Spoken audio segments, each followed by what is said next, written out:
नमस्कार मित्रों, मैं महेंद्र देवड़ा पराक्रम एकेडमी बनाड़ जोधपुर के इस ऑनलाइन प्लेटफॉर्म पर आपका हार्दिक स्वागत करता हूं। आज हम बात करते हैं मूल अधिकार के बारे में। तो सबसे पहले हम बेसिक इनके बारे में पढ़ेंगे।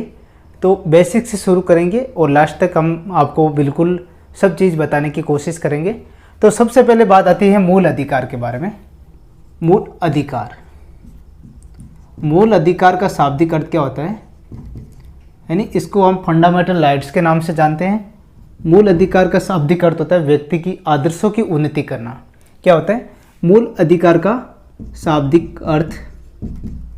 शाब्दिक अर्थ व्यक्ति की आदर्शों की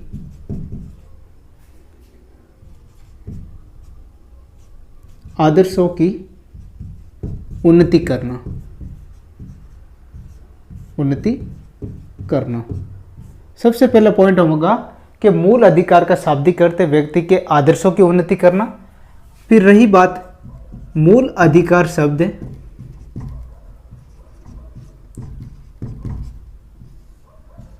भारतीय संविधान के अंदर, भारतीय संविधान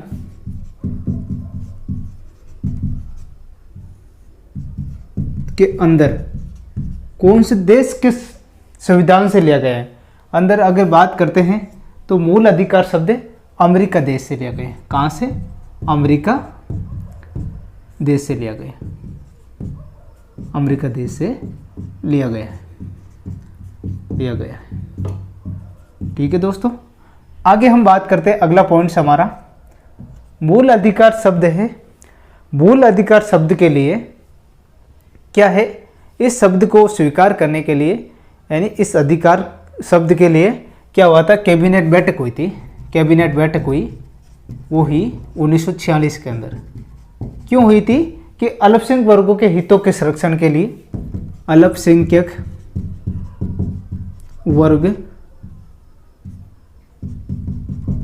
वर्गों के हितों के संरक्षण के लिए हुई थी। और जिसके अंदर क्या होता है, अध्यक्ष के रूप में अध्यक्षता कौन करते हैं? अध्यक्ष के रूप में अध्यक्षता करते हैं सरदार वल्लभ भाई पटेल। इस समिति के जो अध्यक्ष है, समिति के अध्यक्ष वह है सरदार वल्लभ भाई पटेल। कौन थे? सरदार वल्लभ भाई पटेल, जिसको क्या बोलते हैं, भारत का लौह पुरुष के रूप में जानते हैं। इनकी उपाधि है भारत के जो लौह पुरुष के रूप में किसको जानते हैं? सरदार वल्लभ भाई पटेल को। क्यों जानते हैं? क्योंकि इन्होंने क्या किया था, रियासतों का एकीकरण करने का कार्य किया था। क्या किया था? रियासतों का एकीकरण। अब इनके जो उपाध्यक्ष की बात करते हैं, उपाध्यक्ष के रूप में बात करते हैं समिति के उपाध्यक्ष जे.बी. कृपलानी।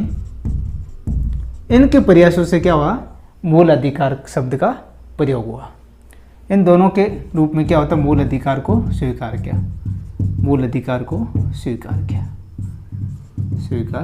किया। रही बात आगे मूल अधिकार, भारतीय संविधान के अंदर है 22 भाग है। कितने भाग है? 22। भारतीय संविधान के अंदर 22 भाग है। उसके अंदर जो मूल अधिकार शब्द का प्रयोग भारतीय संविधान के भाग 3 के अंदर किया गया। टोटल भाग की बात करते हैं, भाग है 22। कितने भाग है? 22। उसमें जो मूल अधिकार शब्द है, मूल अधिकार शब्द का प्रयोग है भाग 3 के अंदर। अगर इसके अंदर अनुच्छेद की बात करते हैं, एक छोटा सी मैं जानकारी दूंगा इस सब्जेक्ट से हटकर। भाग 2 के अंदर क्या है, नागरिकता से संबंधित प्रावधान बताए गए। भारतीय संविधान के अंदर जो नागरिकता से संबंधित प्रावधान है उसके अंदर क्या है, भाग 2 के बारे में बताया गया, और भाग 1 के अंदर है संघ एवं उनके राज्य क्षेत्र के बारे में, जिसमें अनुच्छेद 1 से 4 के बारे में। अगर भाग 2 के बारे में पढ़ेंगे तो इसमें अंदर आप पॉइंट ऐड कर लो। भाग 1 के अंदर है संघ एवं राज्य क्षेत्र, जो हमने पिछले वीडियो के अंदर पूरा पढ़ा था, इनके बारे में संपूर्ण जानकारी, राज्य क्षेत्र। उसके बाद भाग 2 के अंदर क्या होता है, भाग 2 के अंदर है नागरिकता के बारे में उल्लेख, नागरिकता के बारे में, वो है अनुच्छेद 5 से 11, अनुच्छेद 5 से 11 तक। फिर अनुच्छेद हम पढ़ेंगे यानी भाग 3 के बारे में। भाग 3 के अंदर क्या दिया है, अनुच्छेद 12 से 35 तक, वो मूल अधिकार शब्द का प्रयोग किया गया है। मूल अधिकारों के बारे में चर्चा,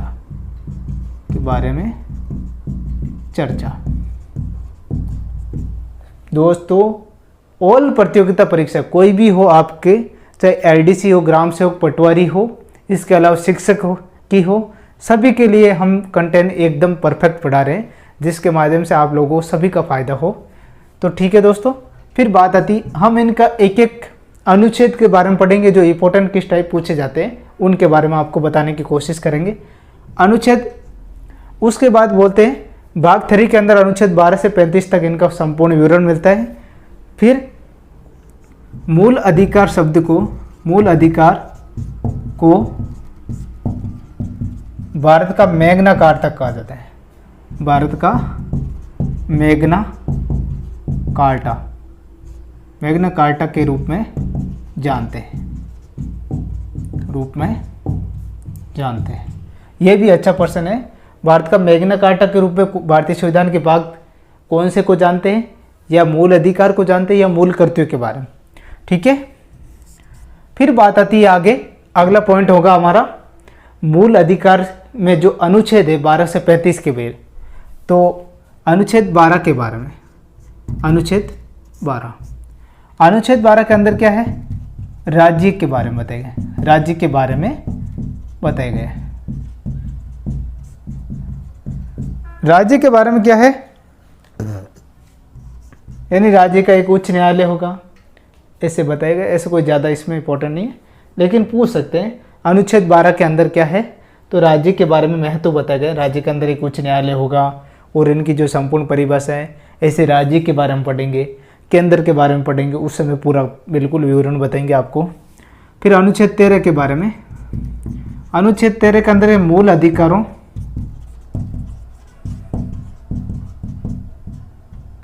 कि असंगत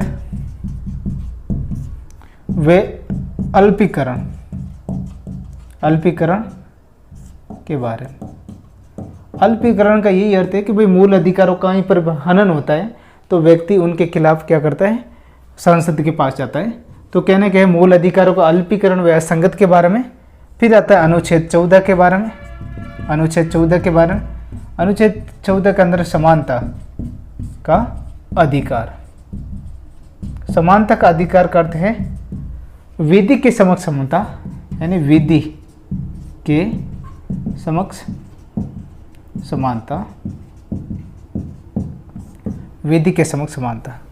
अब क्या होता है अनुच्छेद 14 के अंदर क्या होता है, विधि के समक्ष समता।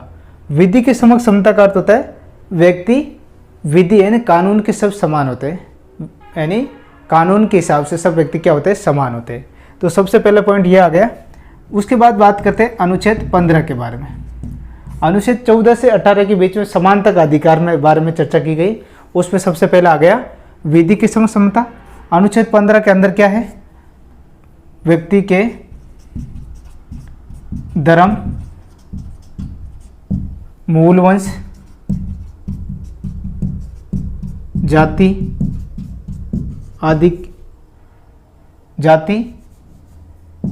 आदि के आधार पर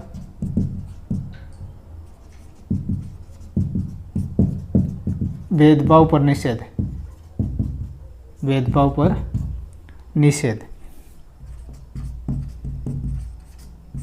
ठीक है दोस्तों, अगला पॉइंट होगा हमारा अनुच्छेद 16 के बारे में।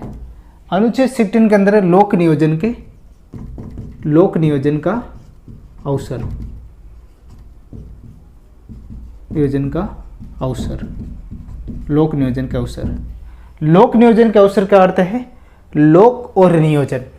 लोक नियोजन के अंदर के सरकारी नौकरियों में आरक्षण के लिए क्या स्त्री और पुरुष दोनों के बीच में क्या है, असमानता नहीं होना, चाहे वो विकलांग हो, चाहे SC/ST वर्ग से कोई भी हो। मान लो लोक नियोजन के अवसर सरकारी नौकरियों के अंदर आरक्षण की व्यवस्था के बारे में चर्चा। फिर रही बात अनुच्छेद 17 के बारे में। अनुच्छेद 17 के अंदर है अस्पृश्यता का अंत, अस्पृश्यता,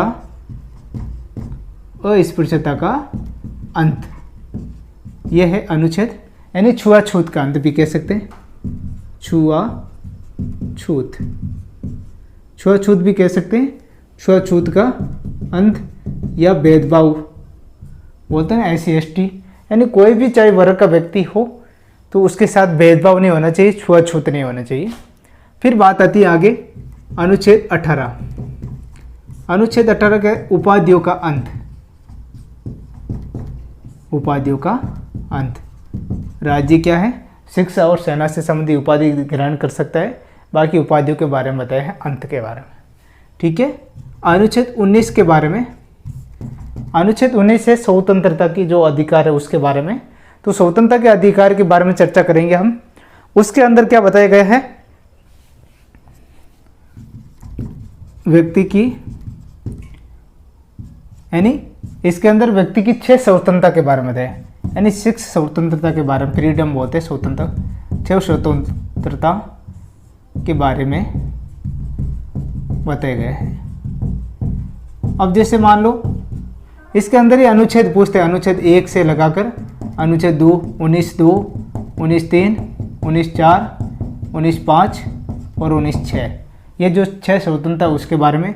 अब रही बात है वे अनुच्छेद 19(1) के अंदर जैसे वाक एवं विचरण की अवस्था, सबसे पहले तो क्या कर सकता है, व्यक्ति बोल सकता है, वाक यानी बोल सकता है, बोल कर क्या करता है, व्यक्ति सम्मेलन कर सकता है, इकट्ठा कर सकता है, वो सम्मेलन करेगा, बोलकर सम्मेलन करेगा। इसके बाद निर्बाध रूप से वो क्या करेगा, घूम सकता है कहीं पर भी, भारत के कौन सा भी स्टेट हो चाहे राज्य हो, वहाँ पर व्यक्ति फिर सकता है, घूम सकता है, बोल सकता है, वर्ती व्यापार कर सकता है, वर्ती और या व्यापार भी बोल सकते हैं, व्यापार कर सकता है। और निरायुद्ध सम्मेलन, निरायुद्ध सम्मेलन का अर्थ है वो बोले बिना शस्त्र के सम्मेलन कर सकता है। और उसके बाद में हड़ताल कर सकता है, उनका अधिकार है हड़ताल। यानी कहने का अर्थ है ये जो 5-6 स्वतंत्रता के बारे में बताए गए अनुच्छेद 19 के अंदर। अनुच्छेद 20 के अंदर क्या होता है, निवारक निरोध दोष, यानी निवारक निरोध दोष मुक्त।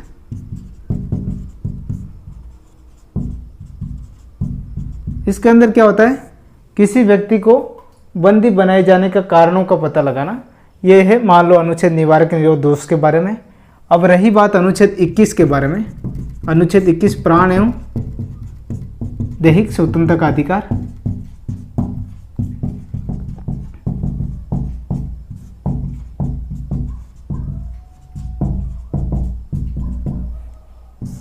प्राण एवं दैहिक स्वतंत्रता का अधिकार भी कई बार पूछा जाता है एग्जाम के अंदर, ज़्यादातर एग्जामों के अंदर ये पूछा गया प्रश्न है। उसके बाद में जैसे मान लो कई बार ये भी पूछते हैं ज़्यादा प्राण एवं दैहिक स्वतंत्रता के बारे में।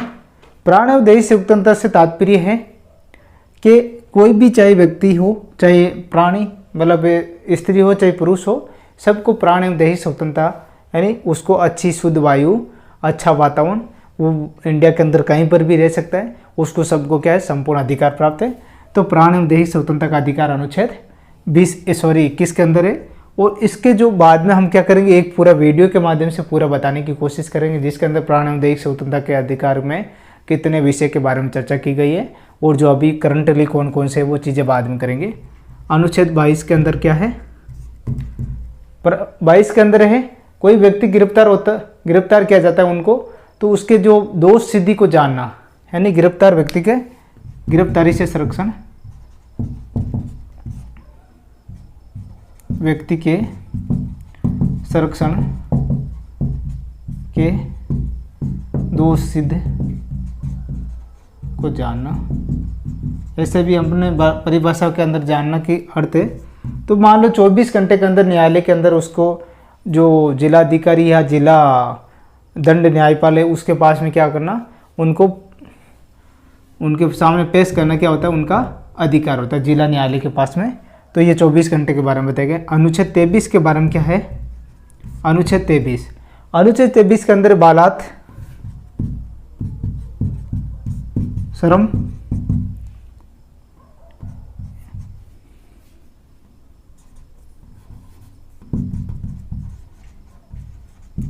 बंधुआ मजदूरी, उसके बाद में व्यापार, मानव व्यापार के बारे में, तस्करी बोलते हैं, मानव व्यापार की तस्करी करना, ये इसके अंदर पॉइंट्स होते हैं। अनुच्छेद 24 के अंदर थोड़ा सा इसके अंदर जिक्र करते हैं, बालात श्रम का अर्थ होता है किसी व्यक्ति को क्या है, ज़बरदस्ती किसी कार्य में कम पैसे के अंदर पूरा क्या करना, उसका शोषण करना।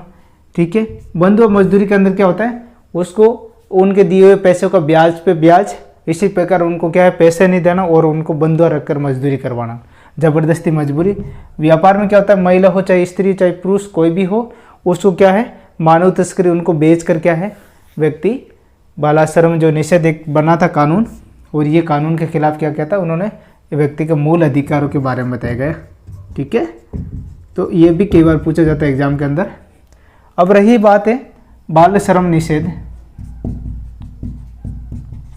एक छोटा सा प्रश्न इसके अंदर यही है, जो कारखाना अधिनियम 1948 के अनुसार 14 वर्ष से कम उम्र के बच्चों को गैर गतिविधियों के अंदर नहीं लगाया जा सकता है।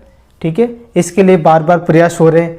जो हमारे इंडिया के अंदर श्री कैलाश सत्यार्थी जी हुए थे, जिन्होंने बाल श्रम निषेध के लिए उन्होंने बहुत बड़ा अभियान छेड़ा था और उनको नोबेल पुरस्कार भी मिला है। तो कहने का अर्थ है बाल श्रम, जो गंदी मैली बस्ती के बच्चे क्या करते, छोटी उम्र के अंदर परिवार रोजी रोटी के लिए क्या करते, जो कचरे बीनने का कार्य करते, उनके खिलाफ भी सरकार को चेताया कि भाई ऐसे बच्चों का जो भविष्य कब बनेंगे, ये बच्चे कब पढ़ेंगे। उसके लिए सरकार ऐसी योजना चलाई जिससे क्या इस जंजाल से मुक्ति मिल सके। तो बाल श्रम निषेध, जो 14 वर्ष से कम उम्र के बच्चे हैं उनको कल कारखाने के अंदर नहीं लगाया जा सकता। 14 वर्ष से कम उम्र के बच्चों को बाल श्रम के अंदर नहीं लगाया जा सकता है, यानी एक औद्योगिक जो बड़े कारखाने उसके अंदर नहीं लगाया जा सकता है। अनुच्छेद 25 के बारे में, अनुच्छेद 25 के अंदर क्या है, धार्मिक स्वतंत्रता के अधिकार के बारे में बताया गया। अनुच्छेद 25 से 28 के बीच में अगर 29 और 30 की बात करते हैं अनुच्छेद, तो उसके अंदर बताया गया धार्मिक स्वतंत्रता का अधिकार वह धार्मिक एवं शिक्षा संबंधी अधिकार है, जो अल्पसंख्यक वर्ग के हित के बारे में बताया गया है। उसके बाद आता है अनुच्छेद 31 के बारे में, संपत्ति के अधिकार के बारे में। संपत्ति का अधिकार है अनुच्छेद 31 का, थोड़ा सा जिक्र कर लेते हैं। अनुच्छेद 25 से 28 है तो धार्मिक स्वतंत्रता का अधिकार। धार्मिक स्वतंत्रता के अधिकार के बारे में बात करते हैं तो कौन सा है, अनुच्छेद 25 से 28। अब उसके अंदर जैसे मान लो 25 के अंदर क्या है, धार्मिक जो स्वतंत्रता के बारे में, यानी प्रचार करने की स्वतंत्रता, प्रचार की स्वतंत्रता। उसके बाद में बात आती है सेकंड, प्रचार के बाद में अनुच्छेद 26 के अंदर प्रबंधन कर सकता है, प्रबंधन की, धार्मिक जो धर्म है उनको प्रबंधन करने की स्वतंत्रता के बारे में चर्चा की गई है। अनुच्छेद 27 के अंदर क्या है भाई, देखो कई बार क्या होता है कि भाई कोई धर्म है उनका प्रबंधन करते, प्रचार करते, सबसे पहले तो पर्ची काटते हैं, उसके बाद प्रबंधन करते हैं, प्रबंधन के बाद उस पर क्या होता है, प्रबंधन के बाद विचार विमर्श होता है भाई, लाभान्वित, लाभ के उद्देश्य से विचार विमर्श होता है। और अनुच्छेद 28 के अंदर क्या होता है, अनुच्छेद 28 के बारे में क्या होता है, प्रबंधन के बाद में उसका विचार विमर्श करने के बाद क्या होता है, उनका लेखा जोखा, यानी लास्ट में क्या होता है, अनुच्छेद 28 के अंदर विचार है उस अभिव्यक्ति की स्वतंत्रता के बारे में बताएगा। अनुच्छेद 29 के बारे में अगर बात करते हैं, अनुच्छेद 29 और 30, धार्मिक शिक्षा एवं अल्पसंख्यक वर्गों की शिक्षा एवं धार्मिक शिक्षा एवं संस्कृति संबंधी अधिकार। और अनुच्छेद 30 के अंदर क्या है, उनको शैक्षिक महत्व के बारे में, यानी प्रबंधन करने की स्वतंत्रता। यानी कोई भी चाहे अल्पसंख्यक वर्ग का जो उम्मीदवार है यानी कोई व्यक्ति है वो क्या है अपने धर्म के प्रति क्या कर सकता है, धर्म का प्रचार प्रसार कर सकता है। अनुच्छेद 30 अल्पसंख्यक यानी धार्मिक एवं शिक्षा का अधिकार। अल्पसंख्यक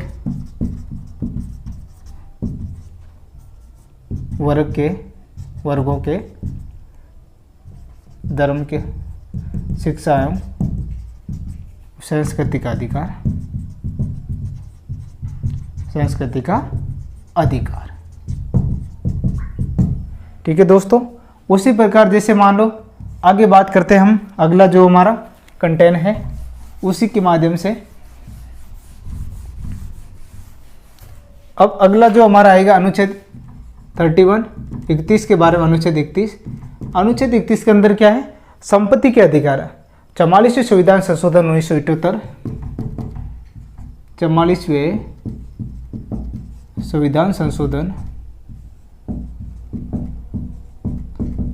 संविधान संशोधन 1978 के तहत संपत्ति के अधिकार को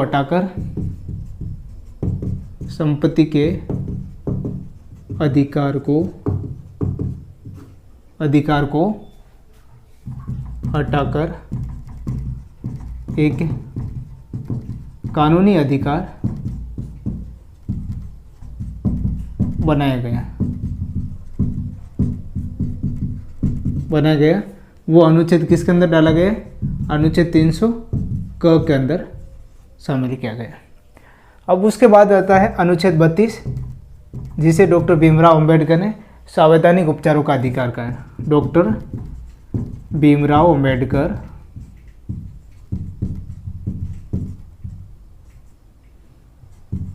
साहब ने इसे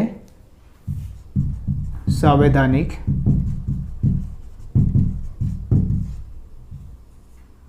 उपचारों का